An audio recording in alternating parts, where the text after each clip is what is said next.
Hey everyone, Technomentary here with a video for you guys. In today's video, I'm going to show you how to reset your Apple ID password without knowing the existing Apple ID password. So let's get started.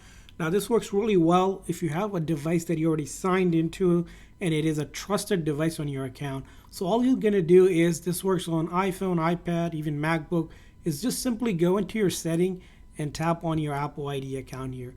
Now, once you do that, you're going to see an option that says sign in and security. So we're going to tap on that. Now, once you tap on that, it's going to show under security section, change password, which you can reset your password. So we're going to tap on that. And here, all it's going to ask me is, as you can see here, for my phone's passcode. So this passcode here for this phone. So I'll just enter the passcode and it's just going to verify that.